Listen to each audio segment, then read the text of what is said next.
Fidèles utilisatrices, fidèles utilisateurs de l'RTNC Katanga, nous émettons à partir de la province du Haut-Katanga, précisément dans la ville de Lubumbashi. C'est parti avec ce nouveau numéro de votre magazine Concret. Nous vous avons dit que nous allons reprendre avec le système des invités sur le plateau. Nous reprenons avec cela au mois de septembre.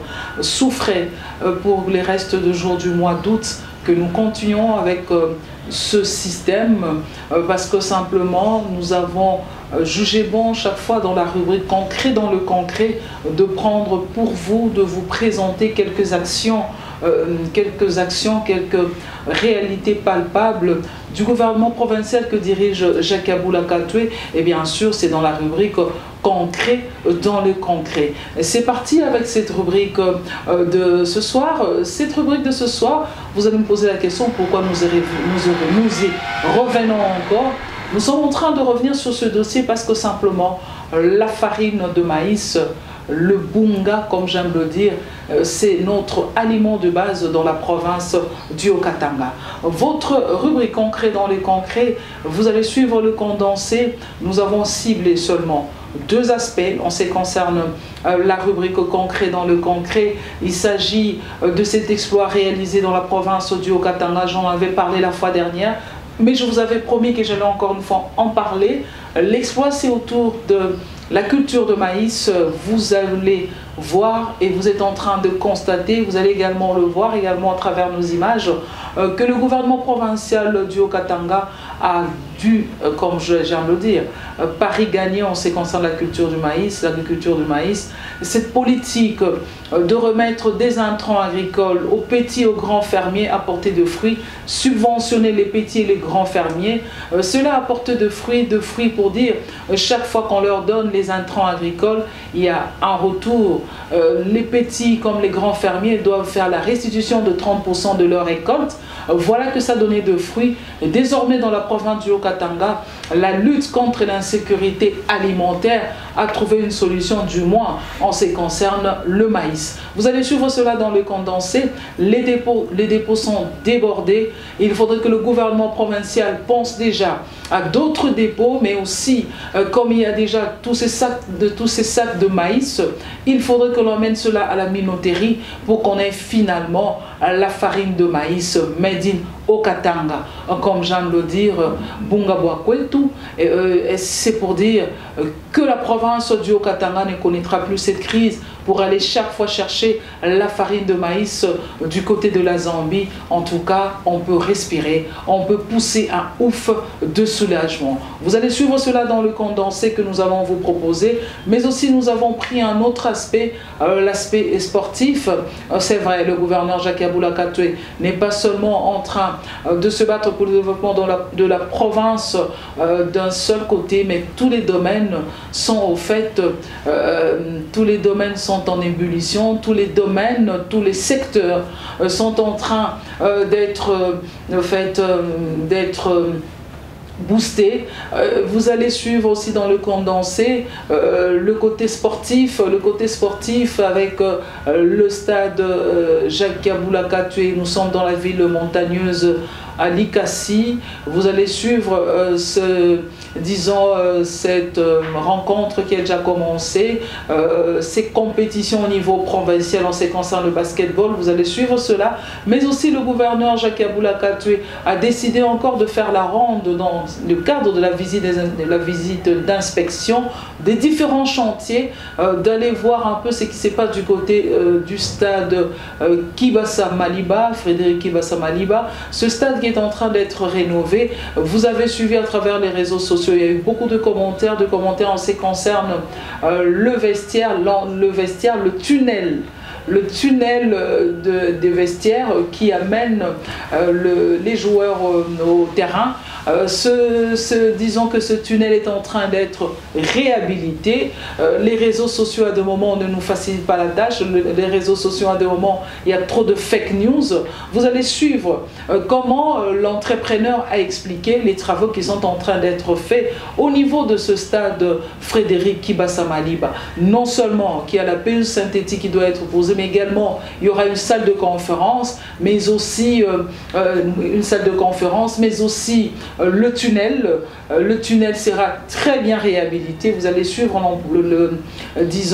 l'entrepreneur qui est en train de faire des travaux sur ce stade de Frédéric Ibassa Maliba. Et le gouverneur est allé voir à quoi ça ressemble à ce jour, si les travaux commencent à évoluer. Vous le savez, il n'est pas que politique, il n'est pas que gouverneur de province, mais il est aussi sportif, ce qui fait que le côté sportif l'intéresse beaucoup. Dans cette rubrique concret dans le concret, vous allez suivre ces volets que nous avons choisis pour vous. C'est parti dans la rubrique concret dans le concret. L'équipe gouvernementale de la province du Haut-Katanga ne résigne pas dans sa mission première, celle d'offrir aux Haut-Katangais des moyens adéquats qui leur faciliteraient la vie. Des actions combien salutaires réalisées par votre gouvernement vous sont ainsi compilées dans cette rubrique concret dans le concret du magazine Concret diffusé sur votre télévision. Le vaillant gouverneur Kiaboula accentue des stratégies de tous côtés. Dans le secteur agricole par exemple, c'est un exploit inouï qui s'est réalisé suite à la mise en place de l'opération de subvention des petits et grands fermiers en intrants agricoles. Ces derniers, après avoir sémé et récolté, reviennent rétrocéder la part du gouvernement provincial. À l'heure actuelle, déjà 14 000 sacs de maïs sont entreposés dans l'enceinte du gouvernorat de la province. Les autres dépôts sont débordés. Cette année, la production de maïs a émerveillé le gouverneur ainsi que son ministre en charge de l'agriculture qui y ont consenti d'énormes efforts dans l'objectif de mettre fin à la dépendance alimentaire. Et pour remercier et encourager les agriculteurs haut-katangais qui sont partenaires du gouvernement, le patron de l'exécutif provincial a annoncé la tenue d'une journée des agriculteurs dans les jours qui suivent. Juste après sa visite des dépôts de maïs, l'autorité provinciale a décidé du transfert de ces sacs vers la minoterie pour la fabrication de la farine Breakfast Made in Haut-Katanga.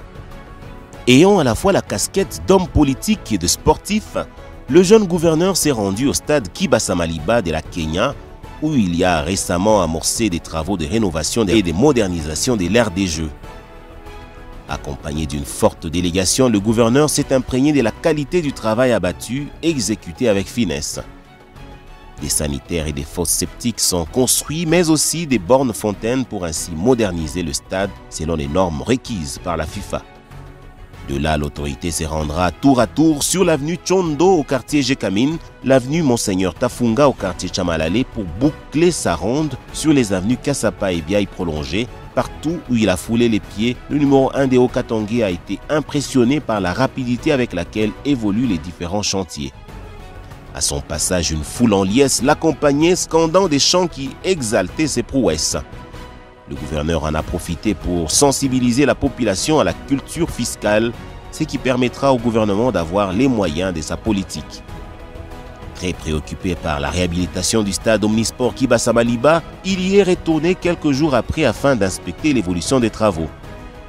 Avec dans sa suite le commissaire provincial au sport Pauline Migwabi, le numéro 1 des Haut-Katangais a débuté sa visite d'inspection par les vestiaires qui seront modernisés d'après les normes mondialement reconnues. Blaise Fouataki, manager de l'entreprise maître d'ouvrage, a donné avec maquette à l'appui les plus amples explications sur ces travaux de rénovation. Cette entreprise qui a déjà fait ses preuves à Kinshasa ainsi qu'à l'extérieur du pays prévoit l'aménagement de la salle de conférence, de kiné et du hall d'entrée qui seront enfin prêts d'ici à 3 mois. Et du côté de l'aire de jeu où sera posée la pelouse synthétique, les travaux se poursuivent normalement et les tunnels qui conduisent au vestiaire sera bientôt remplacé. Le domaine sportif prend petit à petit de l'envol dans la province du Haut-Katanga. Après la ville de Lubumbashi, la rénovation des stades est également effective dans la ville montagneuse de Likasi. Ici, le stade Jacques Kiaboula Katwe, aménagé, situé dans la commune de Chituru, a accueilli le championnat provincial de basketball du Haut-Katanga. Le coup d'envoi de ces hostilités a été donné par la commissaire provinciale au sport Pauline Migwabi devant les responsables de la Fédération de basketball du Congo, président des ententes et ceux des équipes qui prennent part à ces championnats venus de Lubumbashi, Likasi et Kashobwe. Plusieurs équipes se sont affrontées dans un climat serein devant la commissaire provinciale au sport qui s'est dit satisfaite de la prestation des joueurs dans un beau cadre qui va justement contribuer à l'épanouissement du basket. Par la modernisation des infrastructures sportives, plusieurs championnats seront désormais livrés au sein de la province du Haut-Katanga. D'un secteur à un autre, Jacques Kabula Katwe est présent sur tous les fronts pour répondre aux doléances de ses administrés. Ainsi, sur le plan sanitaire, il a réussi à combattre avec succès la pandémie à coronavirus. Après la première phase de la vaccination contre la Covid-19, le gouverneur, soucieux de la santé de ses compatriotes, a lancé la deuxième phase de vaccination qui concerne les personnes dont l'âge va de 18 ans et au-delà. C'est le ministre national de la Santé, Hygiène et Prévention, Jean-Jacques Mbungani, qui a présidé cette cérémonie à l'explanade du bâtiment du 30 juin en présence du rapporteur de l'Assemblée provinciale du Haut-Katanga, Thomas Lupata, et du ministre provincial de la Santé, Joseph Sambi Boulanda. Plusieurs autres personnalités des marques, notamment le délégué du maire de Lubumbashi et le représentant de l'OMS, ont répondu présents à cette cérémonie. Le numéro 1 de la santé au pays a, dans son mot, remercié les différentes parties prenantes engagées activement dans la riposte à ce fléau mortel. Cette campagne de vaccination qui est allée du 9 au 15 août a connu l'engouement des candidats qui ont exprimé le désir de se faire vacciner. Animé d'un cœur paternel et compatissant, celui que sa population appelle affectueusement Wandani ne reste jamais insensible aux malheurs qui touchent ses administrés. Pour témoigner son soutien à la population du village Kiasambale, victime d'un accident de circulation, l'autorité provinciale y a dépêché une délégation mixte Assemblée provinciale et gouvernement provincial du Haut-Katanga, délégation conduite par la commissaire provinciale aux affaires sociales et actions humanitaires, Mireille Kilufiangandwe, qui est allée à leur rescousse. Sur 45 passagers montés à bord du camion Iveco, 19 personnes ont trouvé la mort et plus de 12 personnes blessées. De leur côté, un rescapé qui partait de Lubumbashi vers Kalemi revient sur ce drame. La commissaire Kilufiangandwe a remis à cet homme des vivres et une somme d'argent pour l'aider à poursuivre son voyage jusqu'à Kalemi. Les députés provinciaux de Kasenga, de Pueto ainsi que Mireille Kilufiangandwe se sont dirigés vers le lieu du drame où la cérémonie funèbre des victimes a eu lieu, suivie de leur inhumation. C'est l'ivresse au volant du chauffeur qui a été à la base de cet accident et l'incriminé a été incarcéré dans la prison de Kachobwe. Toujours au village Kiasambale, l'envoyé de Jacques Kabula et son équipe n'ont pas voulu regagner Lubumbashi sans pouvoir solutionner tous les problèmes financiers se référant à cet accident. La commissaire provinciale aux affaires sociales et actions humanitaires est allée payer les dettes des personnes qui ont été prises en charge au centre de santé de Lupembe et a remis quelques vivres et couvertures aux malades qui poursuivaient leur traitement. La délégation est également allée présenter ses civilités au chef Kiasambale envers qui elle a posé un geste de générosité en lui remettant quelques produits de première nécessité. Puis elle s'est dirigée au domicile du grand chef Mukobe qui a été d'un grand soutien pour que les morts soient inhumés dignement. De là, cap vers le centre santé Mukobe pour remercier le personnel soignant. Le même jour, cette délégation a suivi les malades transférés au centre de santé de Mukupa avec dans leur gibecière un lot important de vivres et non-vivres accompagnés d'une enveloppe qui ont été remis au médecin directeur avant de donner le motif de leur déplacement. Lentement mais sûrement, la chère province du Haut-Katanga que dirige le gouverneur Jacques Kabula Katwe prend au jour le jour un autre élan et se modernise selon les normes et standards internationaux de par la qualité de ses infrastructures. Le social, la santé, la culture, le sport, l'éducation et bien d'autres secteurs encore ont connu un coup de pouce depuis son accession au sommet de la province du Haut-Katanga. Ses administrés ne peuvent que se frotter les mains et pousser un ouf de soulagement.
Fidélisatrices, fidélisateurs, venez là de suivre votre rubrique concret dans le concret. Je vous ai dit que l'axe d'aujourd'hui, nous avons jugé bon de parler encore une fois de cet exploit de la culture de maïs. Vous avez vu comment l'insécurité alimentaire est en train d'être combattue dans la province du Haut-Katanga. Les maïs, le sac de maïs, vous en avez vu, il y en a plein. Il faut dire que cette politique de subventionner les petits, les grands fermiers à donner des fruits qui sont palpables, cela prouve que lorsqu'on veut développer une province, lorsqu'on veut développer un pays, il y va de la volonté de ceux-là qui dirigent, mais aussi de la population qui accepte les décisions qui sont prises. Donc voilà, pour le Haut-Katanga, les exploits sont là, les exploits le démontrent. Donc désormais, plus de crise de farine de maïs dans la province du Haut-Katanga. En tout cas, on parlera pendant longtemps de la farine de maïs made in Haut-Katanga. Donc vous êtes là en train de voir et venez de suivre ce qui se passe dans la province du Haut-Katanga. Mais aussi dans le Condensé, vous avez suivi comment ça se passe en ce qui concerne la réhabilitation des infrastructures sportives. Le stade Jacques-Aboula Katoué, nous sommes dans la ville montagneuse de Likasi. Il y a déjà une compétition qui se joue là-bas, une compétition de basketball. Vous avez suivi, mais aussi il y a aussi la rénovation, la réhabilitation du stade Frédéric Kibasa Maliba. Là, nous sommes dans la ville de Lubumbashi, précisément dans la commune de Lankenya. Vous êtes en train de voir l'entrepreneur qui a expliqué les travaux qui sont en train d'être faits sur ce stade Frédéric Kibasa Maliba. Nous sommes en train de finir pour ce soir, mais avant de finir, nous allons nous déplacer pour l'avenue Kachobwe. L'avenue Kachobwe avec l'opération Zéro Trou. Vous vous rappelez, la fois dernière, nous avons tourné notre magazine au niveau de Square Georges Arthur Forest, comme on aime bien le dire, à la place Forest. Donc vous avez suivi, nous vous avons montré comment de ce côté-là, l'opération Zéro Trou a pris fin du côté de la bande droite, mais du côté de la bande gauche, nous ne savons pas ce que l'entrepreneur prévoit, nous ne savons pas également, on sait que le gouvernement provincial prévoit, mais en tout cas du côté de la bande droite, vous avez vu que c'était fini. Par contre, il y avait des petits soucis. Nous avons promis de voir l'entrepreneur pour parler avec l'entrepreneur, mais sinon voir l'OVD qui supervise les travaux de ce côté-là. Nous allons les voir pour qu'ils nous disent qu'est-ce qui se passe. C'est vrai qu'on a fini de réhabiliter la bande droite, mais nous avons vu qu'il y avait encore des travaux d'assainissement. Mais nous allons en savoir plus, c'est quand nous allons les rencontrer. Mais là, nous allons faire un tour du côté de l'avenue Kachobwe. Si la réalisation est d'accord avec moi, vous allez nous voir sur terrain, sur l'avenue Kachobwe, avec l'opération Zéro Trou. C'est vrai que l'opération Zéro Trou sur l'avenue Kachobwe a beaucoup duré. Quand je dis beaucoup duré, ça a pris du temps, les travaux de l'opération Zéro Trou. On ne sait pas pourquoi ça avait traîné, mais nous espérons que nous aurons toutes les réponses de la part de l'OVD, mais aussi de la part de l'entrepreneur. L'entrepreneur de l'opération Zéro Trou, c'est l'entrepreneur, c'est Forest. Nous allons en savoir plus dès que nous serons en contact avec l'OVD, mais aussi avec Forest.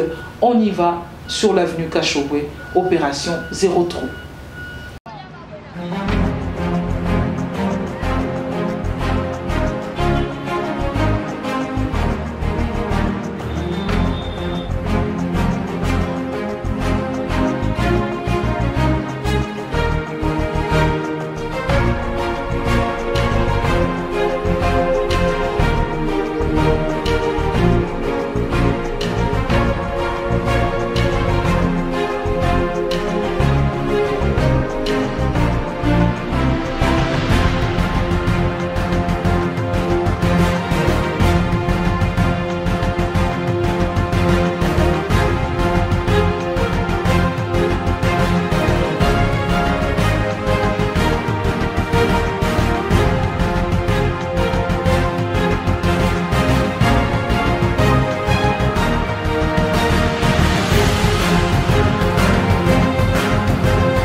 Fidélisatrices, fidélisateurs, nous vous avons promis d'aller sur l'avenue Kachobwe. Eh bien, nous sommes sur l'avenue Kachobwe, comme annoncé au début de l'émission. La fois dernière, nous avons eu le temps d'aller voir comment ça se passait pour l'opération Zéro Trou du côté de la place Georges Arthur Forest. Et cette fois-ci, nous sommes venus sur l'avenue Kachobwe pour voir effectivement si l'opération Zéro Trou se passe bien. Nous venons de constater que ça se passe bien, mais il y a de petits soucis. Nous ne saurons pas répondre à ces petits soucis si ce n'est contacter l'entrepreneur. Il nous sera difficile de vous parler sans avoir contacté l'entrepreneur. C'est l'entrepreneur qui nous dira qu'est-ce qui se passe exactement pour l'opération Zéro Trou. Je rappelle que pour l'opération Zéro Trou, il n'était pas prévu de tout enlever, comme on le dit, de ne pas tout décaper. Il était prévu juste d'arranger, de réaménager, de réhabiliter les endroits où il y avait des trous. Comme l'opération le dit très bien, opération Zéro Trou. Là où je me retrouve, là où je suis debout, à cet endroit, si vous constatez derrière moi, il y a eu effectivement des petits travaux qui ont été faits, des travaux de réparation. Mais quand on regarde la chaussée, nous sommes sur l'avenue Kachobwe, on sent que cette chaussée, elle n'est pas une chaussée dense. C'est comme si cette opération Zéro Trou a des petits soucis. Mais je ne saurais pas répondre à la place de l'entrepreneur. Comme je vous ai dit, nous allons chercher l'entrepreneur. Nous allons chercher également le superviseur. Le superviseur, c'est l'OVD. L'entrepreneur, c'est Forest. Il n'y a que ceux-là qui peuvent nous répondre avec précision pour nous dire qu'est-ce qui se passe exactement en ce qui concerne l'opération Zéro Trou. Donc, nous allons même, d'ici là déjà, désannoncer pour ce magazine de ce soir, l'opération Zéro Trou sur l'avenue Kachobwe. On va là devant, si la réalisation est d'accord avec moi, nous allons voir également de ce côté-là, il y avait un grand trou et ce trou n'existe plus. C'est vrai que l'opération Zéro Trou s'est passée également de ce côté-là, toujours sous l'avenue Kachobwe, et c'est à ce niveau-là que nous allons désannoncer pour le magazine de ce soir.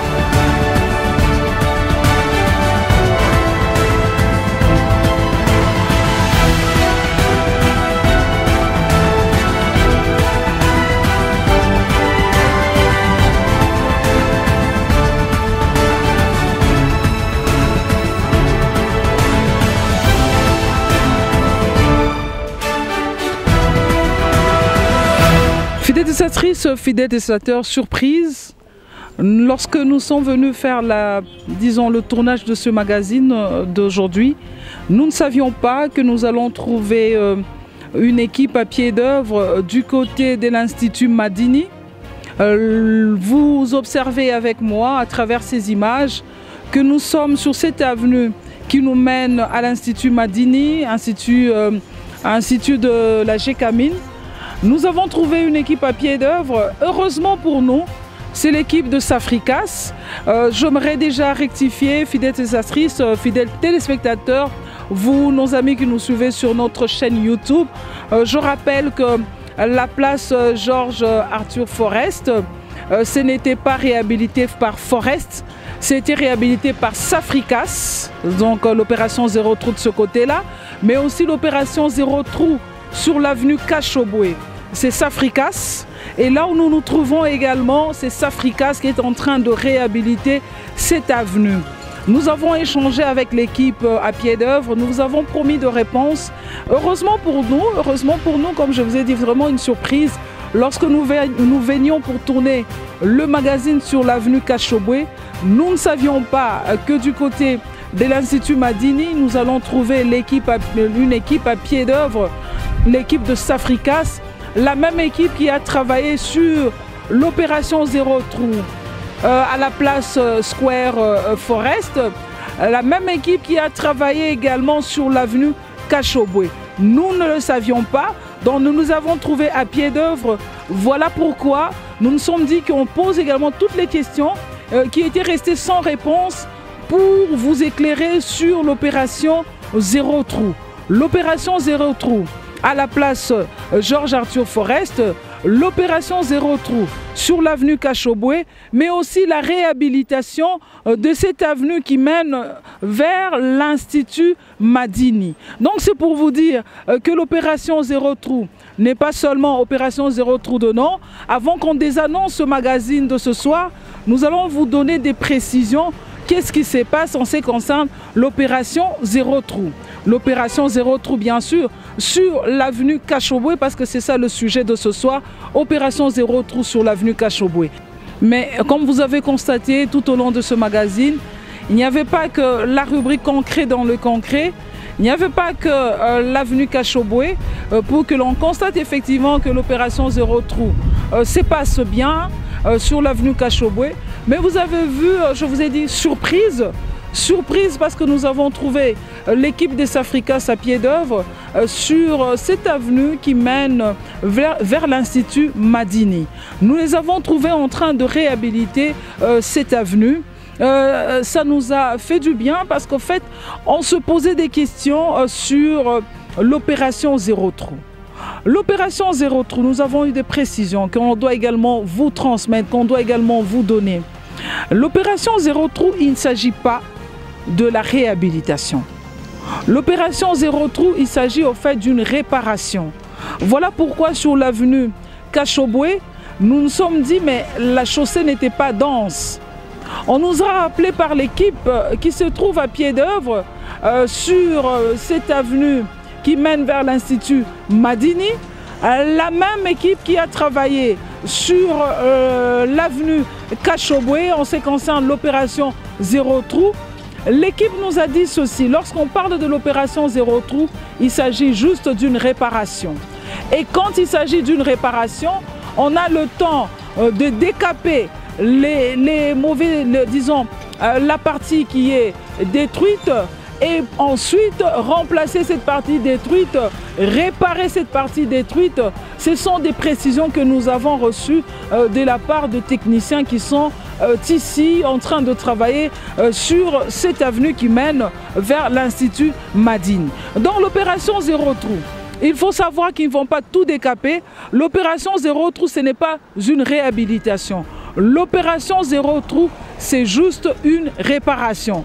Ça signifie l'opération Zéro Trou tient compte de la couche de fondation, de la couche de base qui existait déjà avant, qui est là avant, et ensuite l'opération Zéro Trou ou la réparation viendra juste pour voir comment il faut faire pour la réparation des enrobés. Donc voilà les précisions que nous avons eues. Et lorsque vous passez sur l'avenue Kachobwe, ne vous dites pas mais qu'est-ce qui s'est passé ici? Ils n'ont rien fait, ils n'ont rien arrangé. Je dois vous dire qu'ils ont arrangé, mais ils ont arrangé, ils ont réparé en tenant compte de la couche de fondation qui a existé ou qui existe, la couche de base qui existe. Ensuite, la troisième chose, il fallait juste changer les enrobés, donc réparer les enrobés. La réparation se trouve au niveau des enrobés. Donc la réparation, ce n'est pas au niveau de la couche de fondation, de la couche de base, sinon on parlerait d'une réhabilitation. Ce sont des précisions que nous avons reçues de la part de Safricas. Je rappelle qu'au niveau de la place Georges Arthur Forest, que nous appelons dans la ville de Lubumbashi la place Square, mais la place Square a été réhabilitée par en fait l'entrepreneur à pied d'œuvre, c'est Safricas. L'avenue Kachobwe, Safricas, et aussi là où nous nous trouvons, sur cette avenue qui mène vers l'Institut Madini. L'Institut Madini qui est une école de la Gécamine, c'est également Safricas. Donc opération Zéro Trou. À la place Forest, c'est Safricas comme entrepreneur, et aussi l'opération Zéro Trou sur l'avenue Kachobwe, c'est toujours Safricas comme entrepreneur. Je dois rectifier et insister sur ça parce que lors de l'émission passée, nous avions dit qu'à la place Square, il s'agissait de Forest qui était entrepreneur, qui était à pied d'œuvre sur ces chantiers-là. Non, il faut rectifier, c'est plutôt Safricas. C'est Safricas qui est à pied d'œuvre. Sur ce tronçon ici, de ce côté-ci, où l'on parle de l'opération Zéro Trou. Sur l'avenue Kachobwe, opération Zéro Trou à la place Georges Arthur Forest et aussi la réhabilitation de cette avenue qui mène vers l'Institut Madini. Donc si vous avez aimé ce magazine de ce soir, dites merci à la réalisation, à la production d'Espérance Média. Dites également merci à la programmation de la RTNC Katanga. Ça a été un plaisir de savoir que vous nous avez suivis. Quant à moi, il ne me reste qu'à vous dire bye bye et à la fois prochaine.